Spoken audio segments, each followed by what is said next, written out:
आगामी सण उत्सवांच्या पार्श्वभूमीवर अवैध शस्त्र बाळगणाऱ्यांविरोधात नाशिक रोड पोलिसांनी धडक कारवाई केली आहे। सिन्नर फाटा परिसरात विक्रीच्या उद्देशाने गावठी कट्टा घेऊन आलेल्या एका संशयित आरोपीला गुन्हे शोध पथकाने पाठलाग करून ताब्यात घेतले। त्याच्याकडून देशी बनावटीचे पिस्तल, गावठी कट्टा, मॅगझीन आणि 2 जिवंत काडतुसे असा एकूण 31,000चा मुद्देमाल जप्त करण्यात आला। पोलिसांनी दिलेल्या माहितीनुसार नाशिक रोड पोलीस ठाण्याच्या हद्दीत गावठी कट्टा विक्रीसाठी एक इसम येणार असल्याची गोपनीय माहिती पोलीस अंमलदार समाधान वाझे आणि दीपक दिवटे यांना मिळाली होती। त्यानंतर वरिष्ठ पोलीस निरीक्षक जितेंद्र सपकाळे यांच्या मार्गदर्शनाखाली गुन्हे शोध पथकाने सिन्नर फाटा येथे साध्या वेशात सापळा रचला।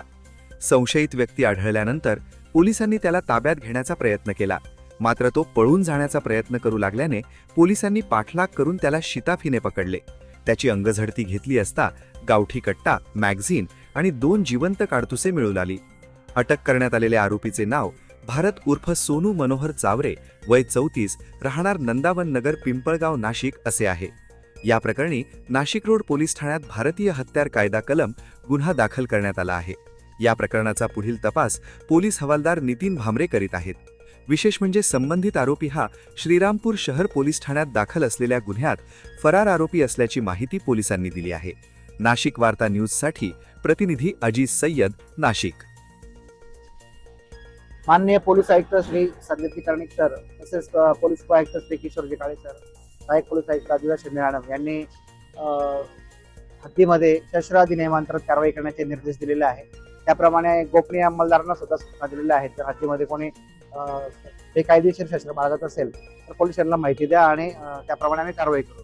तर आमचे गुन्हे शोध पथकातील पोलीस शिपाई समाधान वाजे व दीपक दिवटे यांना गोपनीय बातमीदाराद्वारे माहिती मिळाली की एक इसम सिन्नर फाटा या ठिकाणी त्याच्या ताब्यामध्ये गावठी कट्टा आणि 2 काडतूस विक्री करण्याच्या उद्देशाने येणार आहे अशी माहिती मिळाली। त्यांनी मला कळवल्यानंतर संपूर्ण जे पथक आहे, पोलीस हवालदार नितीन भामरे, पोलीस हवालदार विशाल कुवर, नाना पानसरे, समाधान वाजे, अजय देशमुख, दीपक दिवटे यांनी सिन्नर फाटा या ठिकाणी ट्रॅप लावला साध्या वेशामध्ये आणि त्या ठिकाणी एक इसम, त्याचं नाव आहे भारत उर्फ सोनू मनोहर चावरे, वय 34 वर्ष, राहणार नंदावन नगर, मुक्काम पिंपळगाव, पोस्ट लासलगाव याला ताब्यात घेतला। त्याची अंगझडतीवर त्यांना एक गावठी कट्टा आणि 2 जिवंत काडतूस मिळून आले। त्याच्याकडे चौकशी केली असता तो विक्री करण्याच्या उद्देशाने त्या ठिकाणी आलेला होता। तरी त्याची तपासामध्ये पोलीस कस्टडी घेतलेली आहे आणि त्याच्याकडे तो कोणाला विक्री करणार होता या संदर्भात तपास करीत आहोत। सदरचा जो आरोपी आहे सदरचा आरोपी हा रेकॉर्डचा गुन्हेगार आहे। त्याने श्रीरामपूर आणि नगर या भागावर त्याच्यावर अनेक गुन्हे दाखल आहेत। तरी तो श्रीरामपूरच्या 485/25 BNS 118-2 या गुन्ह्यामध्ये तो आज फरार आहे। आपण संबंधित पोलिसांना कळवलेलं आहे, ते पण त्याला ताब्यात घेणार आहे।